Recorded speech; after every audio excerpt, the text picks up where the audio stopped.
Welcome to the Deep Dive, where we dig into the thickest source material to pull out the stuff you really need to know. Today we're tackling something that sounds, well, a little dry on the surface, but it's absolutely critical. It really is. We're talking about legal compliance, accountability, and how, the small details in the fine print can make or break a business. Yep. Our mission today is a deep dive into the world of the registered agent and this thing called service of process. We're focusing on how it all works in Louisiana. And this isn't just bureaucratic paperwork. No, not at all. This is basically business insurance against a huge non-market risk. Okay, so before we jump in, you wanted to set the stage. There's a big disclaimer here, right? A huge one, and we have to say it right up front. What we're talking about today is for general knowledge. It is not, and I repeat, not legal advice. If you, the listener, get served with a summons or a subpoena, the clock starts ticking immediately. Immediately. You have to call a qualified attorney right away. That sense of urgency is, well, it's the whole point of this discussion. That urgency is definitely the key theme. Okay, let's get into it. The sources are really clear on this. If you form an LLC or a corporation in Louisiana, you have to name a registered agent. The Secretary of State requires it. Mm-hmm. So what? What exactly is this role? Why does the state care so much? The state cares for one main reason: accountability. The registered agent, or RA, is the one single official point of contact for your business when it comes to the law. So like legal mail. High-stakes legal mail. Think lawsuits, summons, subpoenas. If someone needs to sue your company, they don't hunt down the CEO. They don't have to. They just serve the registered agent. Ah, so it's a legal necessity. Yeah. It establishes exactly where and how your business can be, brought into court. Exactly. And there are some really strict non-negotiable requirements for who or what this agent can be. Okay, let's break those down. What are they? There are three. And businesses trying to cut corners often mess these up. First, it's got to be a person who lives in Louisiana or a company that's authorized to do business there. Okay, that makes sense. Second, and this is a big one, they must have a physical street address in Louisiana. No P.O. boxes. No virtual mailboxes either, I'm guessing. None of that. It has to be a real physical place. And third, and this is the one that trips everyone up, they have to be physically there at that address during normal business hours. 9 to 5 every day. 9 to 5, Monday through Friday. Wow. That seems almost impossible for how a lot of small businesses run today. I mean, founders are working from home on the road. Mm-hmm. So why can't I just name myself as the RA? I mean, it seems way cheaper. You absolutely can. A lot of people do. But you're opening your business up to some pretty extreme risks. You have to be there all day, every day. And if you're not, if you're at lunch or on vacation. If a process server shows up and you're not there, they can't serve you. That's an unsuccessful attempt. And after a few of those, a court might say, okay, we tried, and allow a different kind of service. If you miss that, you just lost the lawsuit. By default. By default. It's the most terrifying outcome, and it's what this whole system is designed to prevent.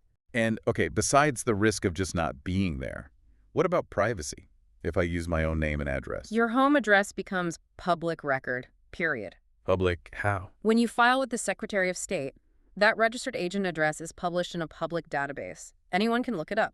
Marketers, angry customers, process servers. And they'll show up at your house? They'll show up at your house. A professional RA gives you their address. A secure, professional business address that keeps your home life completely separate. That's a huge trade-off. Saving, what, a couple $100 a year for the privacy of your home and the risk of losing everything by default. Precisely. And that brings us right to the next point in the sources about avoiding those faceless national services. Right. I wanted to ask about that. If a big national company can promise someone will be in an office from 9 to 5, isn't that good enough? Yeah. Why does local Louisiana expertise matter so much? It comes down to context, local context. The sources bring up one place over and over: the 19th Judicial District Court. The 19th JDC, that's in Baton Rouge. Right. And Baton Rouge is the state capital. So the 19th JDC handles cases that involve state agencies, the governor's office, the Department of Revenue, if your business has an issue with the state. Ah, I see. So if you have any kind of dispute with a state agency, your case is probably going to land in the 19th JDC. Exactly. A local RA in Baton Rouge, someone who is in and out of that courthouse every day, they know the clerks, they know the local filing rules, the little nuances. And the National Service. The National Service is probably just a mail forwarding office in Delaware or Nevada. They have zero specific knowledge of that court. They're just a mailbox. So let's say a document gets served, but it gets, I don't know, lost in that national company's forwarding system for a week. What's the real financial damage? It's massive. You miss your deadline to respond. The court enters a default judgment against your business. Okay. Now, to fix it, your lawyer has to file something called a motion to vacate default judgment. It's expensive, it takes time, and there is absolutely no guarantee the judge will say yes. And the cost of just that one motion? It will be thousands of dollars. It will dwarf the annual fee for a professional RA. It's not even close. So the fee for a good local RA isn't a cost. It's an insurance premium. That is the perfect way to look at it. You're insuring against a catastrophic failure of notice. And the local certified providers, they're certified by the Louisiana Secretary of State for this exact reason. Their reputation is built on making sure that failure never happens. Okay, so let's get into the mechanics. What is this gold standard process? A summons arrives at the certified agent's office. What happens next? This is where you see the difference between a real service and just a mail drop.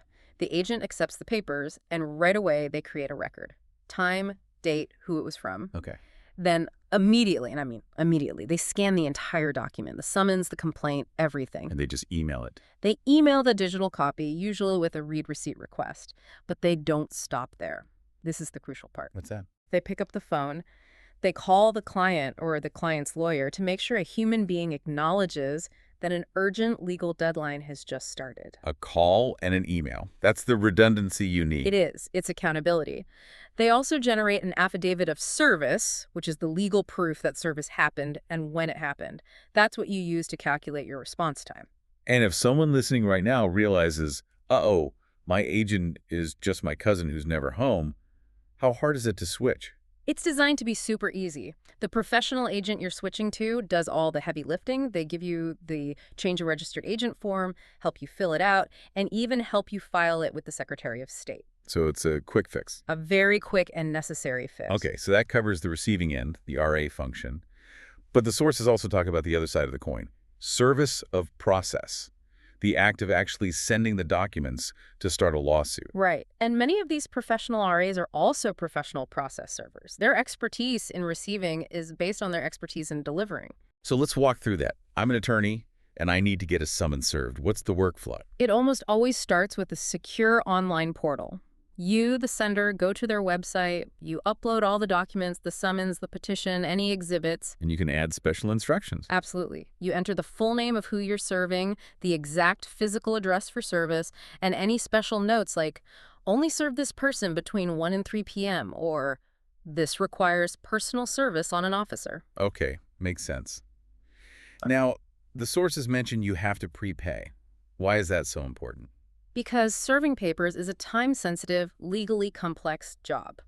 Prepaying means the process server can immediately assign staff, plan a route, and start their due diligence without any delay. So it guarantees they act right away. It guarantees they act right away with professionalism and that they follow all the legal rules. Their confirmation email usually has a 247 number because you never know when you'll need to communicate. What's the real difference between using a pro and, say, just sending it via certified mail? I hear some people try that. The difference is legal certainty. Certified mail might prove someone at an address signed for an envelope. But not what was in it or who signed. Exactly. A professional process server proves who was served, where they were served, and when they were served. They're trained to handle situations where someone might try to avoid being served. They know the rules for things like domiciliary service, which is leaving it with a competent person at the home. And once it's done, they create that same legal document we talked about before, but from the other side, right? Exact same. They file a sworn return of service with the court. That document is your proof. Without that proof, your lawsuit can't move forward, even if the other person got the papers. The professional server guarantees you have the proof the court requires. That legal verifiability is everything. Wow. We've covered a lot of technical ground here, from the RA requirements to the nitty-gritty of serving papers.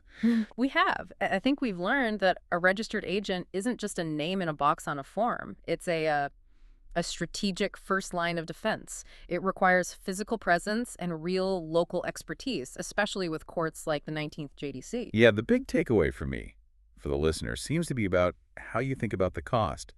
Skimping on your RA to save a little money it's a massive gamble. It's a self-inflicted wound waiting to happen. Missing one deadline can cost you your entire business. And the cost of a good local expert is really just an investment in stability. It's an insurance policy. You're building your company on a solid legal foundation from day one, not on, sand. It's just incredible to me how much of this still comes down to a human being physically present during working hours. It is pretty remarkable, isn't it, in our completely digitized world? And that actually leads us to our final thought for you, the listener.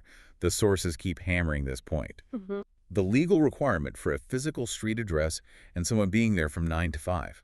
Think about it. We do business globally. We sign contracts with a click. Money moves in an instant, virtually. Hmm.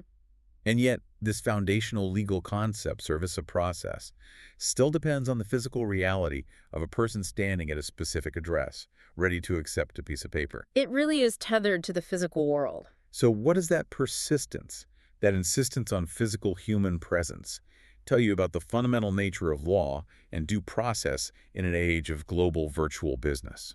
It suggests that while business moves at the speed of light, the law demands certainty. Something to think about the next time you're reviewing your corporate filings. And with that, we will wrap up this deep dive. Thank you for joining us.